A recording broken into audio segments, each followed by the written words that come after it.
महर्षि, मोक्ष प्राप्ति के मार्ग में हमें सिखाया जाता है कि सभी कर्मों को निष्काम भाव से भगवान को समर्पित करना चाहिए, बिना परिणाम की आसक्ति के।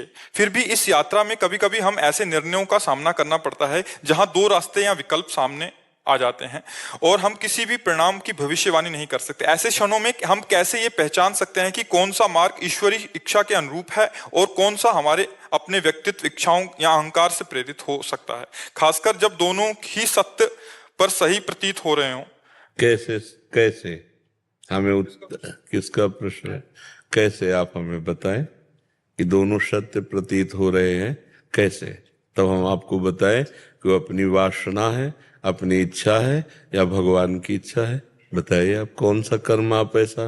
उदाहरण जैसे कि अगर हम अपने अपने कार्य में हमें डिसीजन लेना है, कोई निर्णय लेना है। बात पहले यहाँ समझनी है, भगवान की इच्छा और अपने कार्य ऐसा नहीं होता है।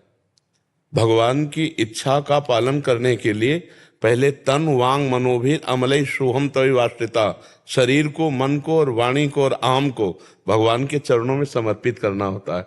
तो अपना तो कुछ बचा नहीं। जब अपना कुछ अहम बचा नहीं तो उनकी इच्छा ही हमारे हृदय में इच्छा बनकर के स्फुरित होगी। और जब तक अहम है तब तक स्वेच्छा है। जब तक हमारा शरीर है, हमारी वाणी है, हमारा अंतःकरण है, हमारा परिवार है, तब तक ये अहम का राज्य है। ये अहम के राज्य में स्वेच्छा उत्पन्न हुई है, ना कि भगवद इच्छा। भगवद इच्छा तो उस हृदय में उत्पन्न होती है जो इच्छा रहित होता है, जो अहम रहित होता है। तो अभी हमारी वासनाएं ही है, हमारी इच्छाएं ही हैं, वो हम भगवान के चरणों में रखेंगे, हम भगवान के चरणों में मांगेंगे।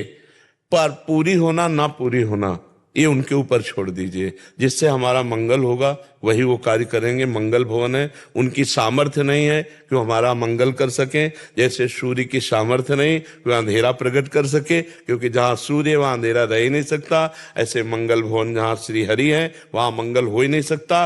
हो सकता है हमारी मांग के विपरीत दे दें, लेकिन वो विपरीतता ही हमें परम मंगल प्रदान करने वाली होगी। और भगवान की इच्छा को वही जान सकता है जो अपनी इच्छाओं को मिटा दिया है या भगवान के चरणों में समर्पित कर दिया है। जब तक अपनी इच्छाएं हैं तब तक हम अपनी वासनाओं के खेल खेलेंगे और उनका आरोप कर देंगे। काले कर्म ईश्वर मिथ्या दोष लगाए। काल के ऊपर, कर्म के ऊपर, ईश्वर के ऊपर हम दोषारोपण करते रहेंगे। और इच्छा हमारी है, क्योंकि देहाभिमानी जीव जब तक अभिमान और इच्छा को भगवान में समर्पित नहीं कर देता तब तक वो भगवद इच्छा को नहीं जानता, क्योंकि भगवान की कोई इच्छा नहीं है। भगवान पूर्ण काम है।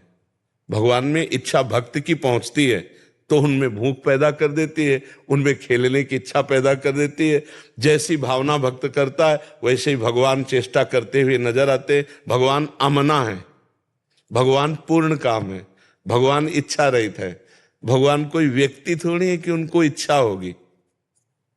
उनकी उपासना करने वाले इच्छा रहित हो जाते हैं। जा ही न चाही कबहू कछु, तुम सन सहज सने बसहु निरंतर तासुर। जिसने चाह मिटा दी भगवान से सहज प्रेम, तो वहां भगवान विराजमान हो जाते हैं। वहीं भगवान अर्जुन के जैसे घोड़े पकड़े बैठे हैं, ऐसे हृदय में मन और इंद्रियों को पकड़ करके जीव को परमात्मानंद प्रदान करते हैं, अपना स्वरूप प्रदान करते हैं। अभी हम लोग देहाभिमानी जीव हैं।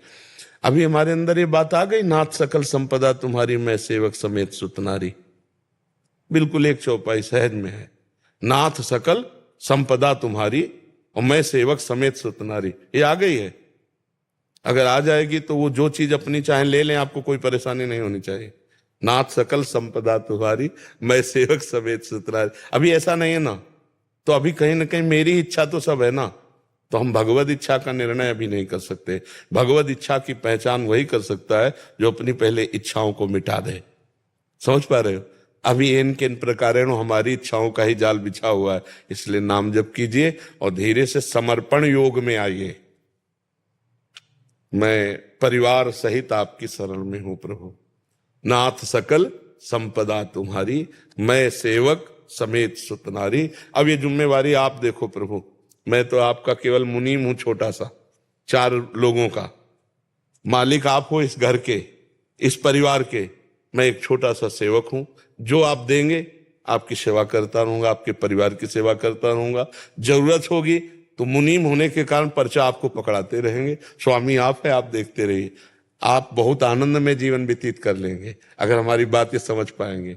और कर्ता बनते रहेंगे, घर के मालिक बनते रहेंगे, तो फिर परेशानी ही परेशानी, और आप समझ नहीं पाएंगे भगवान के विधान को, और हो सकता है श्रद्धा भी डगमगा जाए।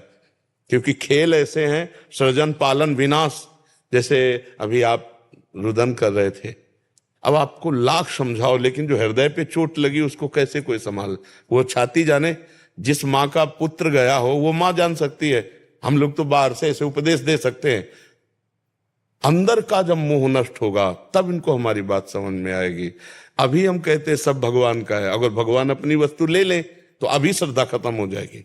नहीं कहता हूं, इसका मतलब समर्पण नहीं था। हम समर्पण योग की तरफ चले तो भगवान कहते हैं योगक्षेमम वहम में, हम भगवान का चिंतन करें और अपने आप को भगवान के हवाले कर दें, तो जो अप्राप्ति की प्राप्ति कराना और प्राप्ति की रक्षा करना वो सब कर लेंगे। बहुत करुणामय भगवान है, समझ पा रहे हैं आप।